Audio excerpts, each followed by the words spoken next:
এতগুলা টাকা মাতালা ছিল আমারই তো রাখার জায়গায় ফ্রিজে রেখে গেছে। আমার মনে হয় কি হাসান এই বাড়ির মালিক আছে না, ব্যাংকের মালিক ছিল, নাহলে এতগুলা টাকা কেমন আইব? এই এতগুলা টাকা তুমি রাহনের ব্যবস্থা করো। চলো কাম করি, তুমি আমি ঢালো এনে রেখে দেখে দেওয়ার আগে চলো চলো।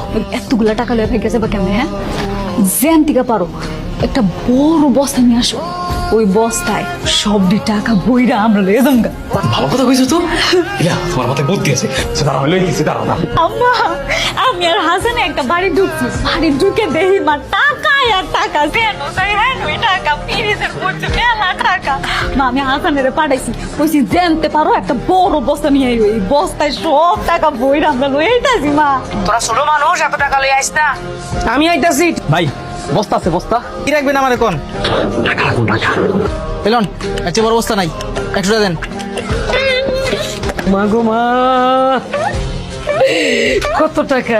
পুরো ঘর ভর্তি টাকা, যেদিক টাকাই সেদিক টাকা। শোন, আমরা দুজন ভাইকে যাই, হাসান আসলে তো টাকাটা 3 ভাগ করতে হইব। আমরা এক ভাইকে গেলে শুধু আমগো টাকা আমগো একজনে নিয়ে যাবো। চল। তুমি কথাটা কইলা কি? এই টাকার লগে তুমি আমার হাসানের লগে বিয়া দিতে চাও, আর আজকে কইতাছো যে টাকাটা দুজনে ভাগাভাগি করে ভাই গেছে, হাসানের ভাগ দিতে হবে না?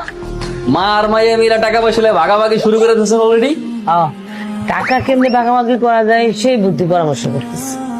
কলিং বেল দিছে, বাড়ির মালিকাই করছে। আমার তাড়াতাড়ি চলে না, টাকা পয়সা যা আছে সবকিছু লইয়া পিছের জানাতে ভাগ গেছে। এই চলো বসে চলো। না না, যদি বাড়ির মালিকাই তো তাহলে তো চাবি দিয়ে খুললে ঘরে ঢুকতো, তাই না?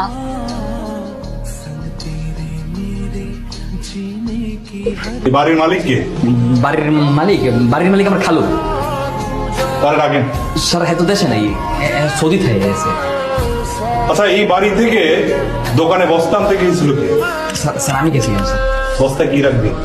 বস্তার ভিতরে মানে স্যার আমি বলতেছি স্যার, আমি গেছি খালু একটু বিরাট বড় লোক, হ্যাঁ যাওনের আগে আমাকে এত সবজি কিনে দিয়ে গেছে, আলু পটল সিম বরবটি, এগুলো রাহনের জায়গা নেই, আমরা মানুষ হয়েছি 2 জন। পরে কইলাম কি যে দোকানে যাও, দোকানে গিয়ে একটা বড় বস্তা নিয়ে আসো, বস্তায় করে সবকিছু গ্রামে পাঠাই দিব। কিন্তু আমি শুনলাম তুই নাকি দোকানদারে বলছস বস্তায় টাকা রাখবি। দোকানদারের লোক ফাইজলামি করছিল, একটু মশকারি করছিল। এই সব বিষয় নিয়ে ফাজলামি করবি না। ঢাকায় একটা ব্যাংকে টাকা দিয়েছে, টাকা পয়সার বিষয় নিয়ে আর জানি এরকম ফাজলামো না শুনে, ঠিক আছে? হ্যাঁ আম্মা কই? আম্মা তো মনে হয় বাসায় নাই। আম্মাই বাসায় নেই মানে এখন হইবি নাকি? আমার কল দিয়ে জিগাও কই আছে? আপনার ডায়াল নম্বরটি